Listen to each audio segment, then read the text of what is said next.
जो नाथ, आगम विधि वो पूर्ण हो पाकर तेरा हाथ। मंत्रादिक से हीन में नहीं पूजन का ज्ञान, मुझे क्षमा कर दीजिए चरण शरण का दान। शीश झुकाऊं आज मैं, हो पूजा संपन्न, पाप हरो मंगल करो, करो मुझे प्रभु धन्य। अक्षर मात्रा पद स्वर व्यंजन शब्दों अर्थों की, आगम शास्त्र पठन पाठन में हम सब भक्तों की। सरस्वती माँ हर त्रुटियों की क्षमा चाहते हैं, हमको केवल ज्ञान दो, दान दो भक्त चाहते हैं। हे सुत देवी चिंतामणि समचिंतित वस्तु दो, बंधन करने वाले हमको बोधि समाधि दो। निज स्वरूप परिणाम विशुद्धि धर्म चाहते हैं, मिले मोक्ष सुख सिद्धि संपदा सुब्रत ध्याते हैं। अक्षर मात्रा पद स्वर व्यंजन शब्द रेप या अर्थों की, शास्त्र पठन पाठन में जो भी कमियां रही अनर्थों की। आलस भूल कसाए मेरी क्षमा करे कल्याणी माँ, ज्ञान दीप जलवा कर मेरा भला करे जिनवाणी माँ। परमेश्वरी का मंत्र जो महामंत्र नवकार, हम सब मिलकर अब यहाँ मंत्र जपे 9 बार। 9 बार तो पढ़ लिया नमोकार, मतलब सीधी यात्रा प्रारंभ होती है। हाँ देखो अभी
होती, जब कम नहीं होती तब ये समाप्त क्यों हो जाता है महाराज जी? ओम नमः सिद्धेभ्यः, ओम नमः सिद्धेभ्यः, ओम नमः सिद्धेभ्यः, ओम नमः सिद्धेभ्यः। ड़मो हरिहंताड़म ड़मो सिद्धाड़म ड़मो ऐरियाड़म ड़मो वच्छायाड़म ड़मो लोए सब साहुड़म। चलते फिरते तीर्थ हैं, हरते सब संताप, हम तो बस इतना जानते आप सरीखे आप, हम तो बस इतना जानते आप सरीखे आप। कुंडलपुर के बड़े बाबा की, बुल्लैक श्री पार्श्वनाथ भगवान की जय। 24 तीर्थंकर भगवंतों की जय। अनंत अनंत सद परमिष्टि भगवंतों की जय। 10 लक्षण महापर्व की जय। उत्तम आर्जव धर्म की जय। परम पूज्याचार्य भगवान गुरुदेव शिक्षण विद्यासागर जी महामराज की जय। परम पूज्याचार्य श्री समय सागर जी महामराज की जय। 3 कम 9 करोड़ मुनिराजों की जय। मुनिश्री धर्म सागर जी महाराज की मुनिषी भावसागर जी महाराज की, विश्व में 3 करोड़ मुनिराजों की। तो मित्र ना अधिक न ज़्यादा, इसलिए ये जो धर्म आते हैं शत्रु को भी मित्र बना देते हैं और मित्र को भी शत्रु बना देते हैं। कार्तिकेय वृक्षा में उल्लेख आता है कि राम के लिए विभीषण जो था पहले शत्रु था और रावण के लिए मित्र था। मित्र का मतलब भाई था। मित्र। और जब वो राम के पास गया तो रावण के लिए शत्रु हो गया और उसके लिए मित्र हो गया। तो हमारे जीवन में ऐसा ही कुछ होता है, पाप पुण्य का खेल है। जो बेर बेर खाते वे बेर भी न खाते हैं और जो बेर भी न खाते वे कब किसका कर्म उदय में आ जाए कोई भरोसा नहीं। तो इसलिए बोलते ना, जब आते कर्मों के फेर मकड़ जाल में फंसते शेर। जीवन में कब परेशानी आ जाए, इसलिए छाता हमेशा लेकर चलना चाहिए। कर्मों की बाढ़, कर्मों की बरसात कभी भी हो सकती है। लोग आते हैं चूँकि ग्रस्त हैं तो वो त्रस्त रहते हैं, साधु होते हैं तो सहन कर लेते हैं, लेकिन उनके अंदर भी कैपेसिटी होती है जितनी, इसीलिए हमेशा सावधान रहना पड़ता है। लोगों के अंदर क्षमता नहीं होती। आज दुनिया में जो विवाद होते हैं वो इसी कारण से होते हैं। तो इस प्रकार से दूसरों को छलने से स्वयं की आत्मा में छाले पड़ते हैं। लोगों को लगता तो है कि जैन धर्म कठिन धर्म है, ये छोड़ देना चाहिए। लोगों के मन में एक प्रश्न तो आता है, हमसे भी बोलते हैं लोग, परेशानियां सबसे ज़्यादा आती जैन। लेकिन सोचिए, तुम्हें जैन व्यक्ति कभी भिखारी नहीं मिलेगा। अभी एक लेख पढ़ा था बहुत दिनों पहले, एक जैन भिखारी था, उसके पास करोड़ों की संपत्ति है और कई कारें हैं उसके पास, भिखारी है वो, स्टैंडर्ड का भिखारी है वो।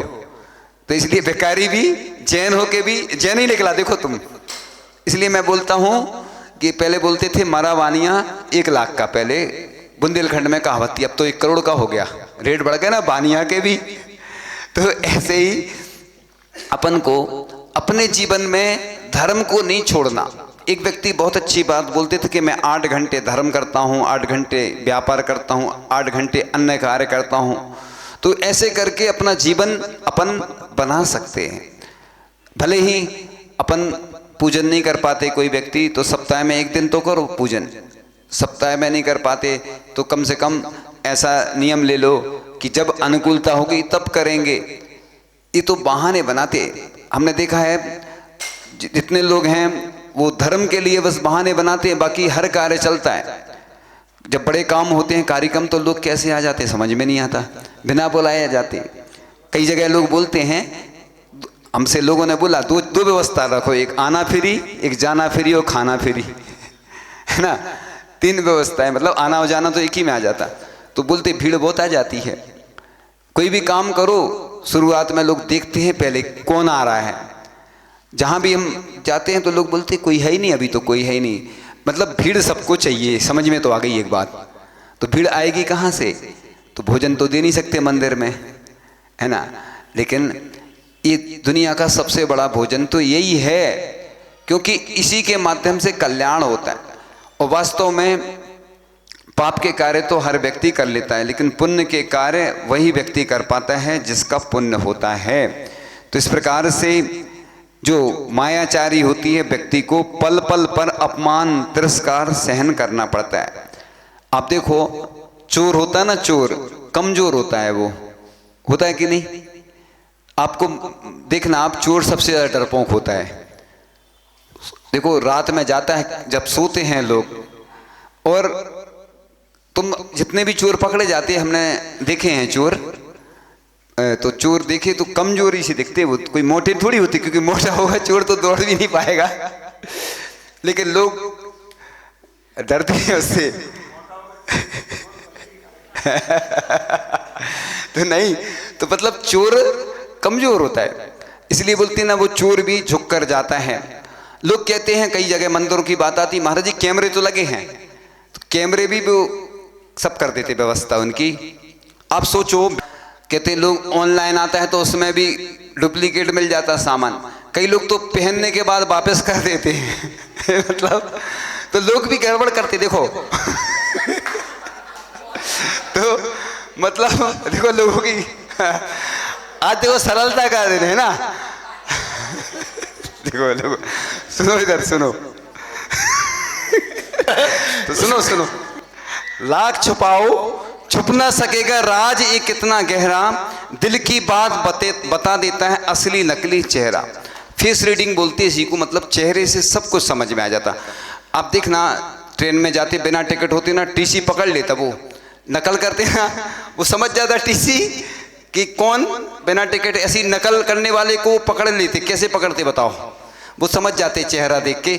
जैसे हम लोग भी, जैसे कोई नया व्यक्ति होता है, पूजन नहीं करता हो, तम्बाकू खाता हो, पहली बार आहार देने आया हो, हम समझ जाते तुरंत, क्योंकि उसके जो बोलने की तरीके होते हैं, शुद्धि बोलने का, हम लोगों को समझ में आ जाता है इतना, क्योंकि इतने वर्ष का अनुभव है। तो ऐसे ही आप भले ही सोचो कि महाराज को कुछ पता नहीं है, सब पता रहता है, लेकिन क्या करें, मजबूरी है। लेकिन अपन को अपने गुणों को गुरु से प्रकट कर देना चाहिए, यही सरलता कहलाती है।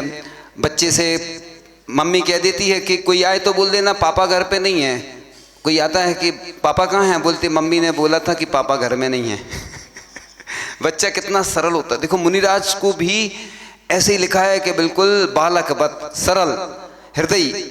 देखो हमारे गुरु जी कितने सरल थे।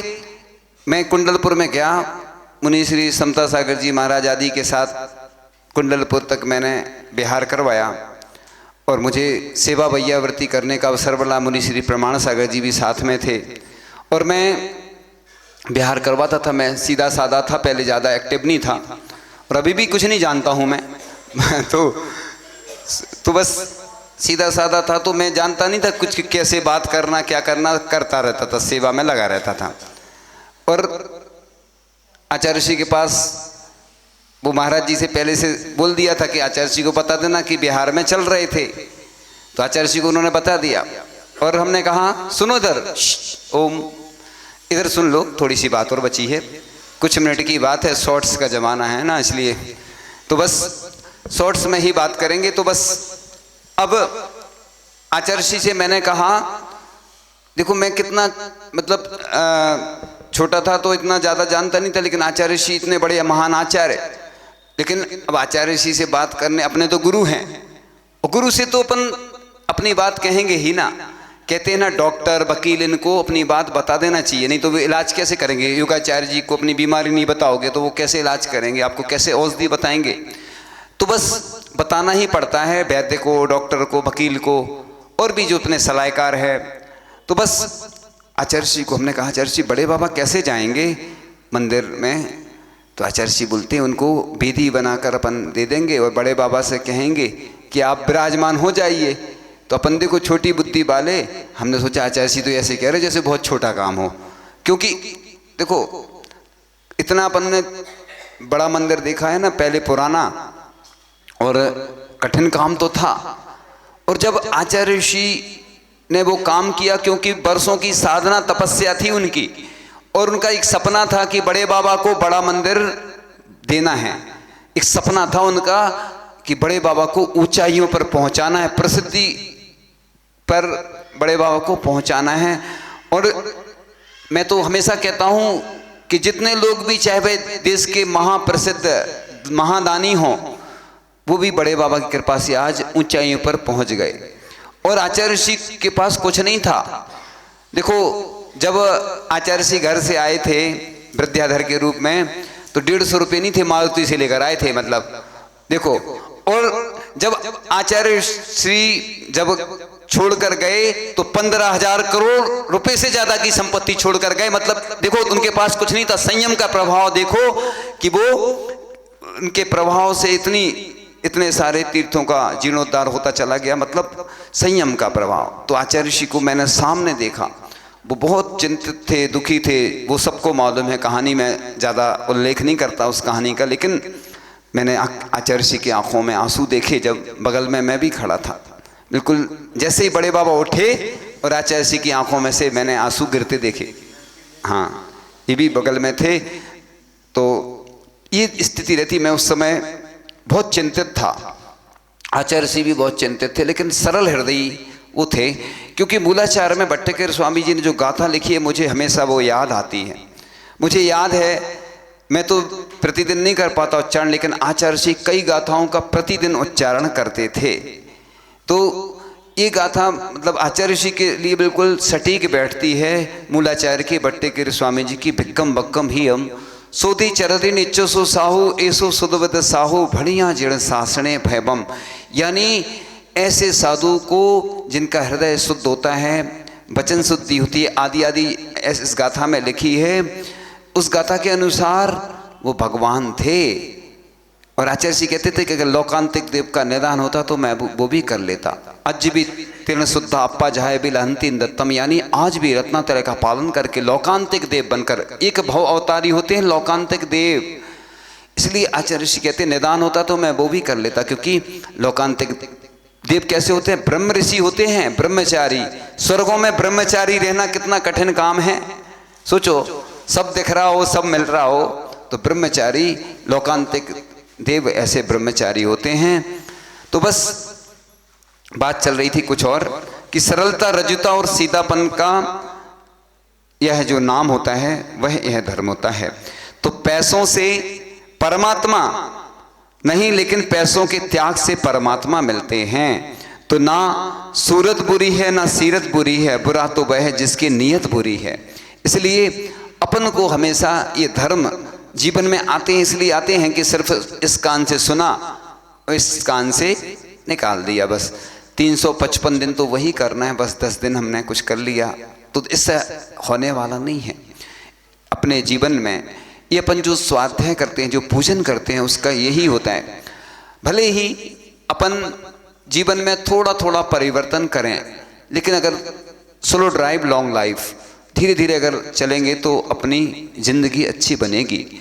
वास्तव में देखो, पहले लोग टेंशन में आ गए थे, परेशान रहने लगते, फिर धीरे धीरे योग के कारण से लोग फिर से सुखी होने लगे।